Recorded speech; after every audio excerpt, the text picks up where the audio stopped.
ان بدبختوں تک یہ پیغام پہنچنا چاہیے جو کسی جاہل کے اس کردار کو یوٹیوب پر پیش کر کے جہاں کوئی بوری والی سرکار کی دھمالیں دکھائی جا رہی ہیں. میں کہتا ہوں اہل سنت کا ایسے تماشا بینوں سے اور تماشائیوں سے کوئی تعلق نہیں ہے. دھمالیں اہل سنت نہیں، بول دھمک کے اہل سنت نہیں.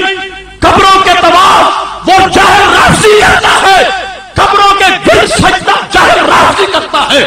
سنی وہ ہے جو اللہ کی توحید اور اپنے نبی علیہ السلام کی رسالت کی عقیدے پر ہر وقت پہرا دینے والا ہے.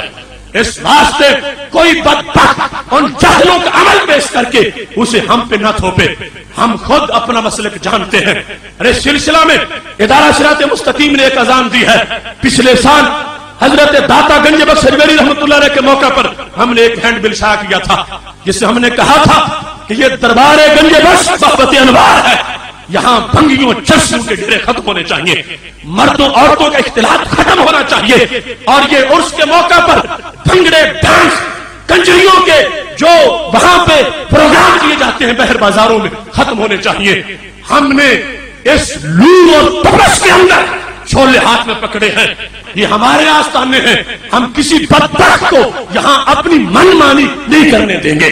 یہ آستانے شریعت کے گہوارے ہیں. یہاں وہ انداز ہوگا جو انداز ہمارے نبی علیہ السلام نے ہمیں عطا فرمایا ہے. اس واسطے سارے پراپیگنڈے کچل دو اپنے قدموں کے نیچے، اور اس طرح کی ساری سوچ ہے ان کو مٹا دو.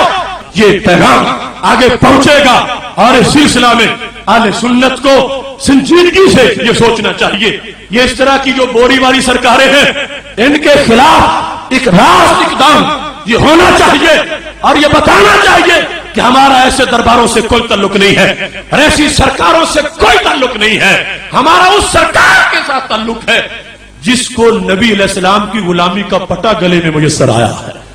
جو شریعت کا مخالف ہو، شریعت کی دھجیاں اڑا رہا ہو، اس میں تصوف کی تہ بھی نہیں ہے. فاتح جانا تو بڑا دور کا معاملہ ہے. اس واسطے اس اجتماع میں اس بات پر بھی بطور خاص توجہ کرنی ہے. اغیار ہے، سنی نہیں، اغیار رافضی چرنوں میں چل کے آنے والے وہ اہل سنت کو خراب کرنا چاہتے ہیں، اور مزارات پر یہ چرسوں بھنگوں کے دھندے کرنا چاہتے ہیں.